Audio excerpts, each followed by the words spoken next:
নির্বাচনের প্রাক্কালে রমরমিয়ে চলছে বিজেপির ভোট প্রচার। মুর্শিদাবাদের নবগ্রাম বিধানসভার সিঙ্গার গ্রাম থেকে মহুরুল পর্যন্ত বিজেপি মনোনীত প্রার্থী দিলীপ সাহা তার কর্মী সমর্থকদের নিয়ে চালাচ্ছে পায়ে হেঁটে ভোট প্রচার। এর পাশাপাশি লক্ষ্য করা যায় কর্মীদের উচ্ছ্বাস উদ্দীপনা। দিলীপ সাহা নিজে বলেন, ফলাফল যাই হোক না কেন, এত উদ্বেগ এত উৎসাহ দেখে আমি খুব খুশি। তবে ফলাফল যাই হোক না কেন মানুষের রায় মাথা পেতে নেব এবং প্রতিদ্বন্দ্বী হিসেবে কংগ্রেস হবে তার প্রতিদ্বন্দ্বী, এমনটাই জানিয়েছেন তিনি। আমরা সিঙ্গার গ্রামের মানুষের আশীর্বাদ দিতে এসেছি।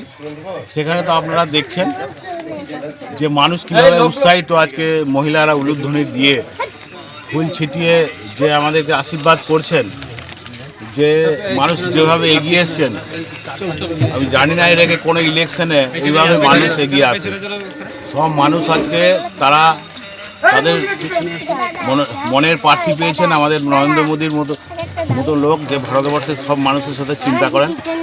সেই মানুষের আশীর্বাদ আমরা নিয়ে আজকে যখন গ্রামে ঢুকছি, আমরা উদ্দীপনা এবং মানুষের যে মহিলাদের থেকে শুরু করে সমস্ত মানুষ যেভাবে এগিয়ে আসছে এবং আশীর্বাদ দিচ্ছেন এবং উলুধ্বনি দিচ্ছেন, এর থেকেই আমাদের প্রমাণ যে আমরা কী পজিশনে আছি।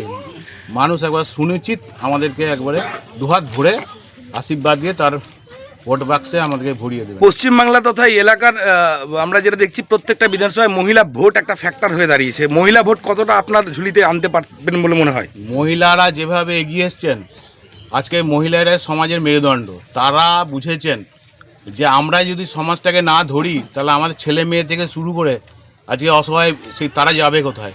তাই জন্য মহিলারা এগিয়ে এসছেন, সব থেকে বেশি মহিলারা এগিয়ে এসছেন।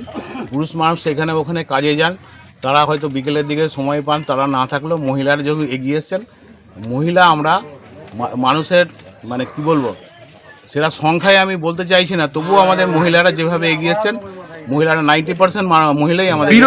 বিরোধীরা বলছেন যে সমস্ত রাজ্যে বিজেপি জিতে আছে, সেই সব রাজ্যে কিন্তু যা কমিটমেন্ট করা হয়েছে বা প্রতিশ্রুতি দেওয়া হয়েছে, সেই প্রতিশ্রুতি পালন হচ্ছে। যেমন লক্ষ্মীর ভাণ্ডার 1,500 টাকা থেকে 3,000 টাকা করা হবে, এবং দিল্লিতেও পাওয়া যাচ্ছে না, এমনটাই সুর তুলছে। কি বলবেন এই বিষয়ে? নিজেরা ফুটেজ তৈরি করে একটা অপপ্রচার চালাচ্ছে। গোটা ভারতবর্ষে 21টা রাজ্যে নরেন্দ্র মোদীর নেতৃত্বে বিজেপি সরকার, যেখানে আমাদের গোটা ভারতবর্ষের 17 কোটি বিজেপি মেম্বার, যে পৃথিবীর কোনো দেশে নেই।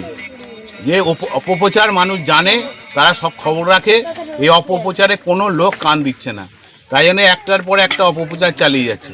আজকে অপপ্রচার এইখান থেকেই কোনো রকম তাদের টিমের লোক আছে, তারাই আজকে এইগুলো প্রচার করছেন। আজকে দেখা যাচ্ছে কংগ্রেস তথা সিপিএম প্রার্থীরাও কিন্তু ভোট প্রচারে বেরিয়েছে এলাকায়, তাদেরও মানুষের ভিড় দেখা যাচ্ছে। তাহলে প্রতিদ্বন্দ্বী হিসেবে কাকে দেখছেন? আমরা 20 তারিখে বলে দেবো কে আমাদের পিছনে আছে, কত পিছনে আছে, কত আছে। ঠিক আছে, ঠিক আছে। आप देख रहे हैं न्यूज़ UNI।